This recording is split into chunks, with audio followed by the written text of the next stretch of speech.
So this week we're doing something slightly different. There's not a huge amount of Christmas movies out there we've tried before. I mean, no, sorry, there are, but perhaps not ones we would do on the channel so much. Schmaltzy Christmas ones, yeah. So we're doing something different.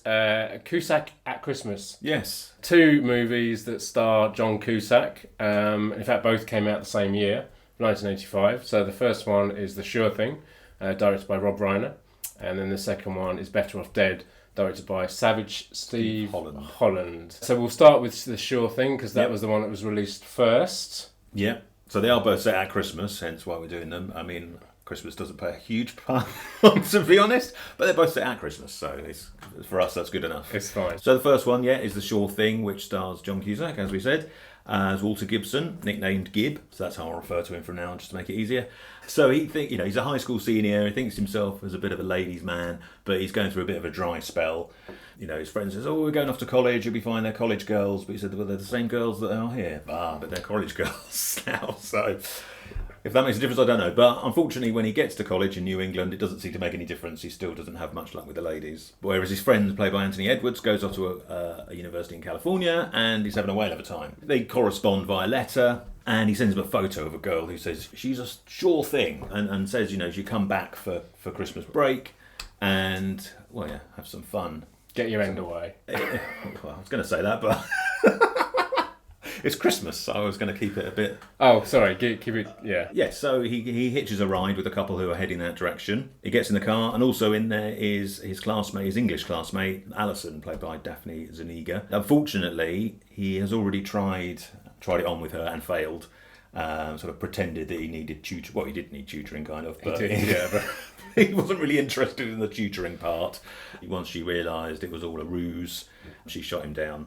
Yeah, she's not very happy about being in the car with him, particularly, travelling 3,000 miles or however many miles it is from New England over to California. Yeah, she's sort of very prim and proper and sort of, works hard, but very straight-laced. So, and he's kind of the complete opposite. The usual thing that happens in these films, things go wrong, they get dumped at the side of the road, and they're stuck together, trying to make their way across America, hitchhiking and stuff like that. So, inevitably, a bond starts to form. Indeed, it does. Yeah, I mean, it's kind of... so, first up, I love this film. I've seen it a couple of times before. We've probably said it a couple of times on the channel. We've done, Grosse Point Blank and Identity, yeah. And Identity with John Cusack. I don't think we've done any other Cusack films. I don't think so, no. But I was always a huge fan of John Cusack's. I love most of his work. I haven't seen all of his work, but I've seen a lot of his films, and I've, High Fidelity and Say Anything, and hell, even Con Air, He's always great. He's a bit of a anti-hero, I've always found. But I also, and I think maybe you mentioned this on Grosse Point Blank, I've always liked how I feel like, I don't know him personally, but I kind of feel like he often plays himself, but not in a bad way. Some actors often play, you get character actors that change it up quite a lot, but he doesn't. But I find with him that's not a negative, because he plays himself. He plays that kind of cool, anti-hero really well. Even in 1408, where he plays a horror writer, he's still John Cusack, but he's fine and he does it well. And it's he's a kind of a cool kid on screen, and I've always enjoyed his performances for that. This film is it's kind of predictable. It's a predictable rom-com. You know how it's going to you know what you're going to get, but it's done. It's got a heart. It's kind of it's directed by Rob Reiner for a start, who has brought us some really great movies. And this was the second film after Spinal Tap, I think. So he was kind of early in his filmmaking career. And we've covered Princess Bride, which for some weird reason you hated, which must be like the only person on the planet. And Stand By Me, which obviously is a classic. Which I didn't hate. It's a great film. Which John Cusack is also he's in that as well. He's in that. So but this is kind of it does its genre very well, I think, and I think the characters are really likeable. The actors are all great. It also reminded me a little bit of Scarecrow that we also did on the channel. It too is a kind of road movie. They kind of there's a scene in this where they're kind of on the side of this road in the middle of the countryside, which reminded me a lot of a scene in Scarecrow where the two of them, Al Pacino and Gene Hackman are kind of, trying to thumb a ride as well. And it may be a bit of a nod back to that movie as well. But I found, I think it's just an enjoyable romp, really, across America. Set at Christmas, but you wouldn't know it because a lot of it's set in California, and it's apparently very hot. I don't know, but yeah. Yeah, he's calling him from a pool at one point, isn't he? So in December. So is there even any snow in it? Do we see a bit of snow in New England before they set off? Can't remember. There was definitely snow at the end when they go back, I think. Oh, maybe that's what I'm thinking of then. Yeah. But yeah, not a huge amount of white stuff. But no, I really like Daphne Zuniga as well. I mean, I think apparently she was quoted as saying that she's actually quite a lot like Alison.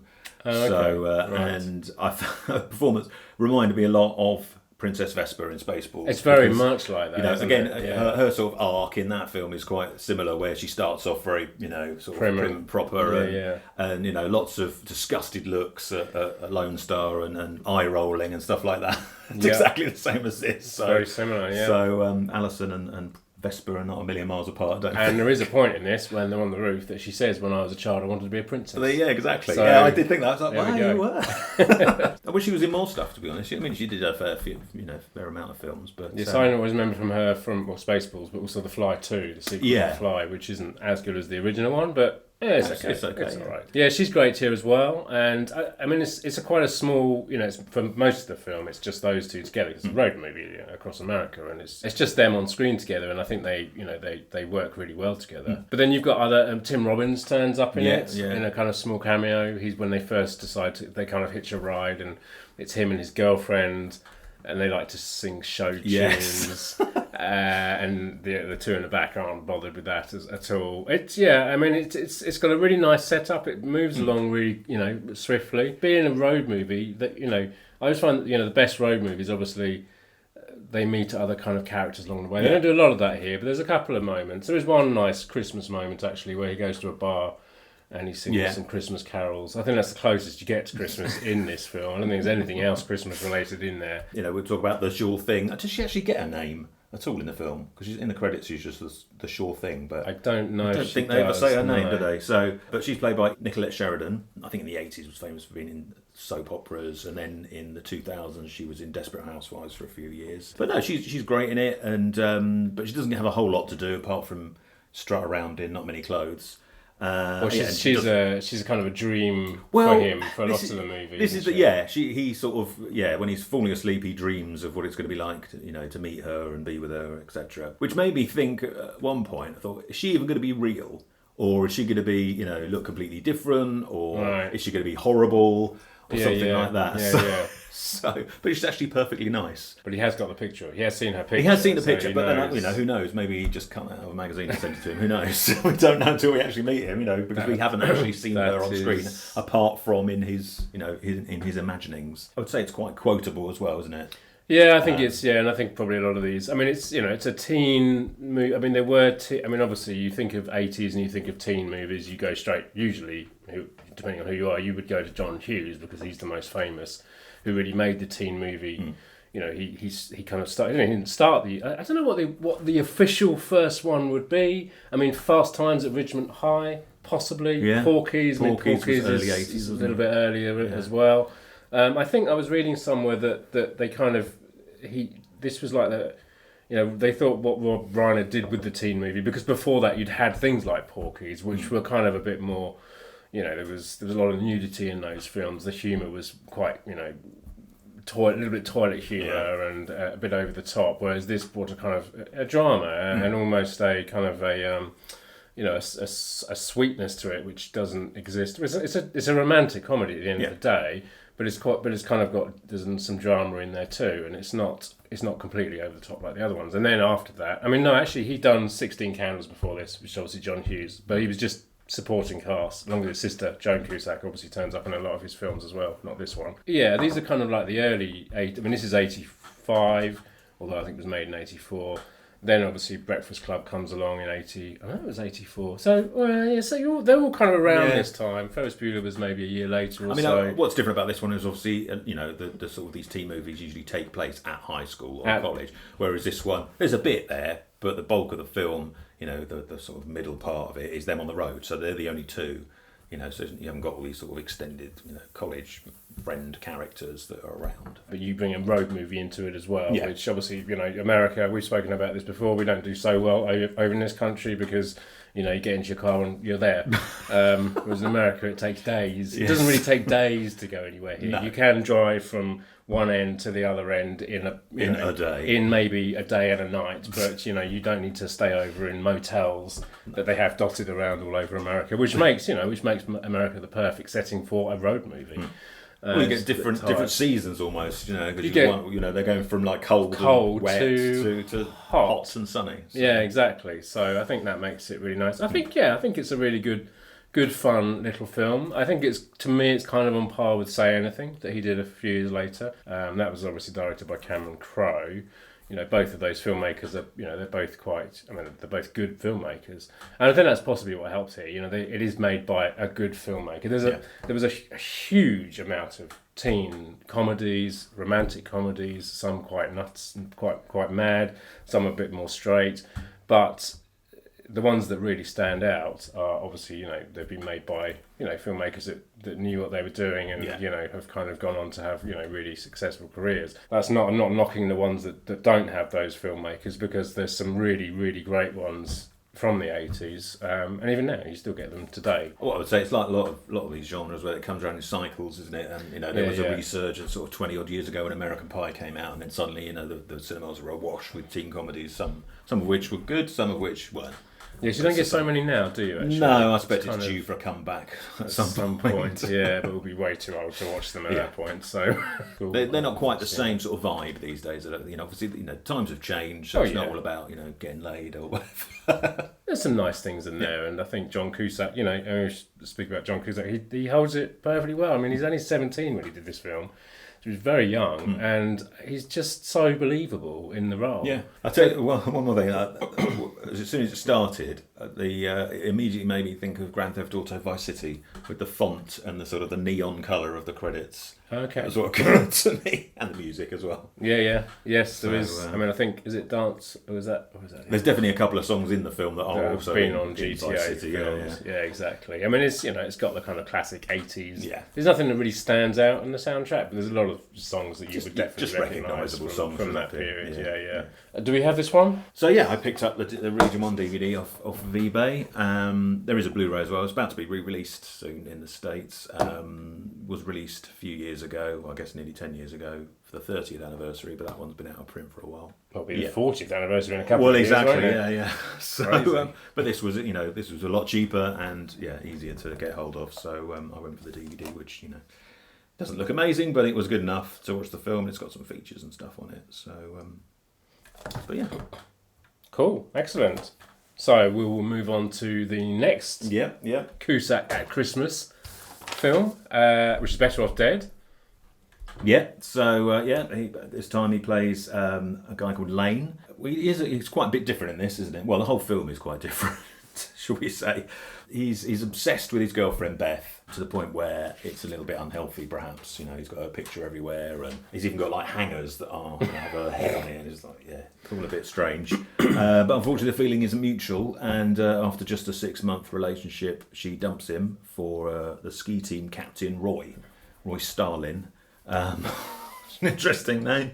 So Lane can't believe it. He's devastated, and it doesn't feel like life is worth living anymore. He contemplates suicide and sort of makes half-hearted attempts at it, but you can tell his heart isn't really in it. But there's tryouts for the ski team, but with Roy unfortunately making sort of the final decision, so there's no chance he's going to get on the team. So Lane needs to win Beth back somehow by perhaps challenging her new man on the slopes, and specifically this peak called K12.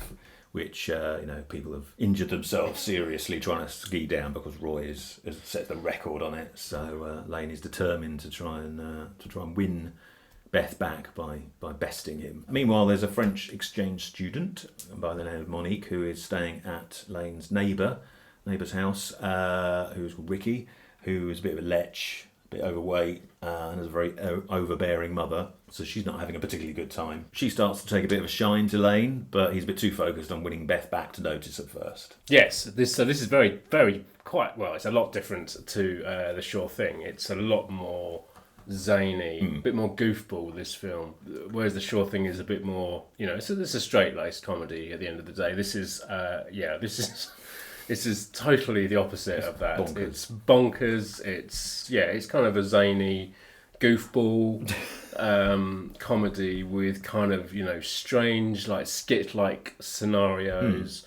Some interesting visual effects, and surreal. It's quite surreal at time as well. So it completely goes the other way to The Sure Thing, but again featuring John Cusack being John Cusack. for the most part, a bit sort of a more hyped up John Cusack. A more hyped up John Cusack, maybe. I'd never seen this one before, so obviously I said earlier that I'd seen quite a lot of John Cusack films. There are two that I haven't seen, and I didn't actually realise that they were both directed by Savage. This one, Better Off Dead, and One Crazy Summer that followed this one. But I really enjoyed it, actually. Strange, different, but I went with it, and I had a lot of fun with it. I think it gets all its zaniness correct. I mean, some films can try it and do this and then fail, but I think it worked for the most part. Not all the jokes hit all the time, and a couple of times I felt it sagged a little bit. But for the most part, I actually really enjoyed it, which apparently John Cusack did not. No, he was not a fan of it. And he only did One Crazy Summer because he was contractually obliged to do it. Yes, he said some pretty stinky things, I think, about the film and the director afterwards. Like he was, he didn't realise this is what he was going to be, shown. I mean, quite how he didn't realise when he was filming it, I don't know. I guess, it's possible that you can think you're being led into one. I don't know. Who knows? But I think he said later that he's happy that it's become a kind of a cult classic, and that's cool. So. But I thought it was good. I thought, there was some really interesting stuff in there. It was different to, again, we're kind of in teen comedy, 80s America here. Not really a parody of those films, but I think it got those films and did something different with it. And for the most part, I think it got it right. Yeah. It reminded me a lot of, I was trying to think of other kind of zany, obviously you've got films like, all the, as we spoke a minute ago, all the John Hughes ones are very... Perhaps Ferris Bueller is a little bit surreal at times. Yeah, I mean, it's got sort of unbelievable things. But there's another one called Summer School, which had Kirstie Alley and Mark Harmon in. A little bit there, some of the stuff in there is a little bit... I wouldn't say it was kind of that surreal humour. But when it's Weird Science, I thought... Weird Science. Made me think of, Yeah. And, I mean, more recent... Well, it's not that recent anymore, but Napoleon Dynamite, has its own sort of very odd vibe. I think it's more courageous to go and do something slightly different to the norm. I think it worked here, and I really enjoyed it. I think there were some strange characters. I mean, he's from a strange family. His mum and dad were a bit off. The mum's a bit weird. Yeah. So it's this whole... I mean, there are sort of running gags, and that's one of them where she's just this terrible cook and serves up this revolting food. Boiled bacon. Yeah, and this gelatin sort of thing with raisins in that literally crawls off the plate. So it's just which is amusing. And then you've got sort of vengeful paper boys. I want my $2. My $2. Yeah, that sort of thing. Why he wants $2 when he throws papers through windows? It's like, we'll pay for the window first, then maybe you could have your $2. But it's like a live action Paperboy, video game. Exactly. So there's lots of running gags. There's some drag races as well. That's another running gag. I think actually John Cusack was in a film called Paperboy. Oh, was he? I don't think it had anything to do with the video game. Oh, right. But I mean, apparently, Savage Steve Holland said that the plot, the story was autobiographical. Yeah, I read that as well. His girlfriend did dump him for somebody else, and his mother did, and he felt suicidal about it, and his mother did cook horrible food. Right. And there's a part where for Christmas, because again it's set over Christmas, not that much of Christmas is mentioned, but she gives him some TV dinners. I guess because she knows her cooking is horrible, I don't know. But he said, I think for his birthday, his mother gave him TV dinners. So all this weird stuff, while it seems completely zany in the film, apparently happened to him in real life. I mean, I don't think the stop motion hamburgers happened unless he was tripping or something. No, but I think he was an animator. Oh yeah. So that's where obviously there's some kind of stop frame. There's a bit where John Cusack talks to his ex-girlfriend. He's drawn a picture Oh, yeah, of her yeah. and a monster, and they come to life, which is quite, it's, you know, there's stuff like that. I think, like you said, you know, there are running gags through it, and I think that's why it feels like a bit skitty at times. You know, Well, that's the they're thing. A lot of it feels like just sketches that aren't really connected to each other or the plot. No. So some of it you could remove completely, and it wouldn't affect the film at all, because nothing actually, you know, it's not advancing the plot in any way. And I think that's why in a lot of those kind of films they can suffer and they can feel a little bit like they're sad, because if not all the jokes, if you've got a skit that works and a skit that doesn't, the one that doesn't is going to feel like it's kind of holding the film back a little bit. Yeah, I mean, I think for me that's kind of what I did enjoy it, but yeah, it was a lot zanier than I realised it was going to be, Right.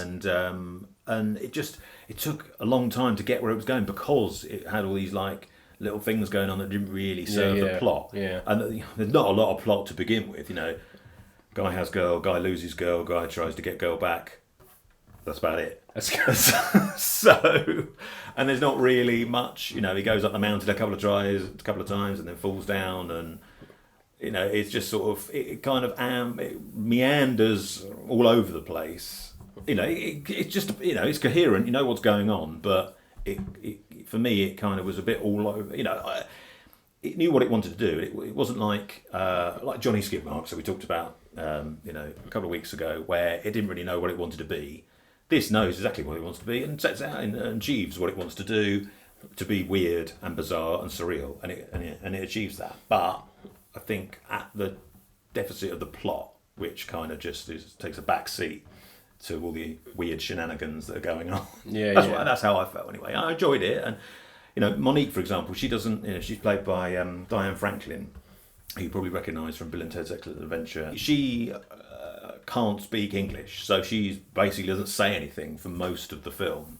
I mean, she does speak a bit more later on. Again, I don't want to spoil it, but yeah, there's more. She does have a bit more to do later on in the film. But again, it takes a lot. You know, you can see quite early on in the film that she sort of shows an interest in Lane. Yeah. But like I say, he doesn't really notice. No, and it takes a long time.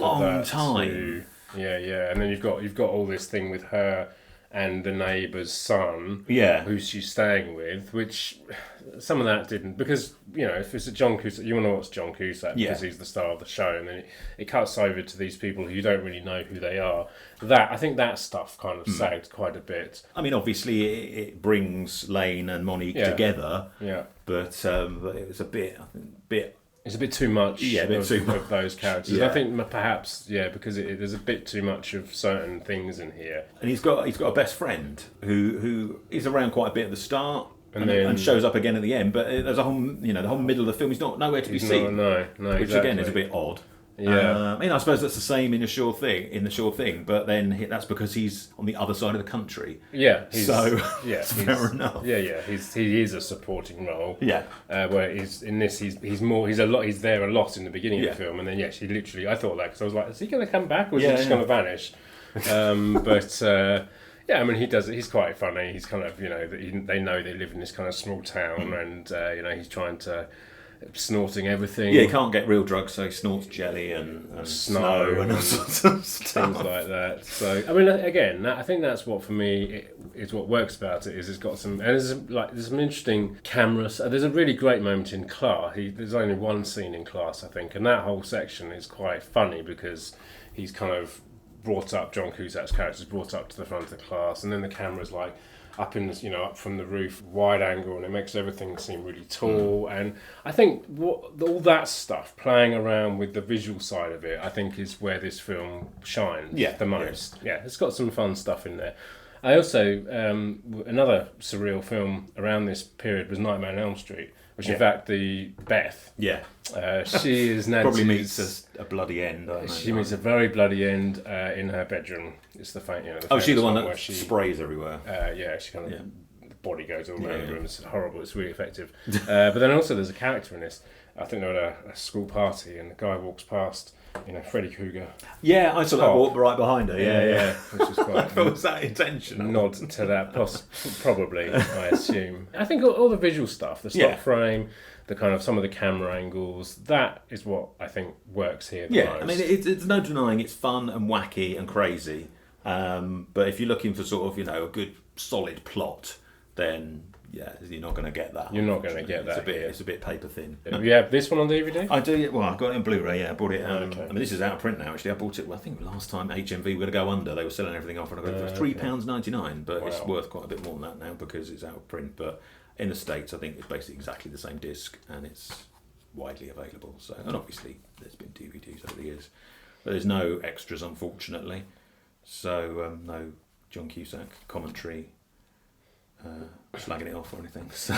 Yes, I suppose if he didn't like it, he wouldn't put his name to it again, would he? No. So, but no, I think it's thin on plot, but thick on fun. It's hard, really, because I mean, he's got his own thoughts of why he doesn't like it, and perhaps what he was expecting from it. But I mean, some of the stuff he did, the early stuff, I mean, maybe not quite as zany, and I know he's quite, I think he takes his art form seriously, and he has put himself to some good films over the years, and perhaps he just wasn't. I don't know. Maybe it set him in a light that he wasn't so keen on. There are other films in his catalogue that I wouldn't say are the same, but I mean, 16 Candles is itself quite a slightly zany film. I haven't seen Obviously, it for a long he's time. in the supporting cast. He's not the main, and if he's trying to then break out as a lead character, then I don't know, but it's interesting because I think he fit in it perfectly well. I think I think the directors wanted him for it, and I think they found it. I think it was quite hard getting him into it. Either because he was new or I'm not sure why, but I think he fits in the film. I think he does it perfectly well. I mean, there's that scene where, again, another throwaway scene that the film would not miss if it wasn't there, where he's brushing his teeth and he starts putting cotton buds, or Q-tips as Americans would call them. He puts them in his ears and then he decides to put them up his nose, and then he takes the toothbrush out and starts to put them in his mouth. Yeah. And then his dad knocks on the door and he opens it and he turns around with all these things sticking out of his face. So I don't know what sort of film he thought he was making when he did that scene. Exactly. Exactly. Yeah. But yeah, So which did you prefer? Sure Thing. Yeah, I'll go with Sure Thing as well. I think that held my attention a little bit more. And like I said, I think for me that could work as a double bill for Say Anything. I think those two films are very similar. Yeah, and there's a little bit more Christmas, a couple of Christmas carols in there as well. But do let us know which ones have you seen them. If you have, which one would your favourite be? Yeah, do let us know. So that was Cusack at Christmas, and as always, if you enjoyed the video, let us know in the comments. What? I didn't do anything. So that was Cusack at Christmas, and as always, if you enjoyed the video, let us know in the comments below. Hit the subscribe button up there and don't forget to push the bell for notifications. There's other videos to check out either side of us. Come and find us on social media and join us again soon for another video.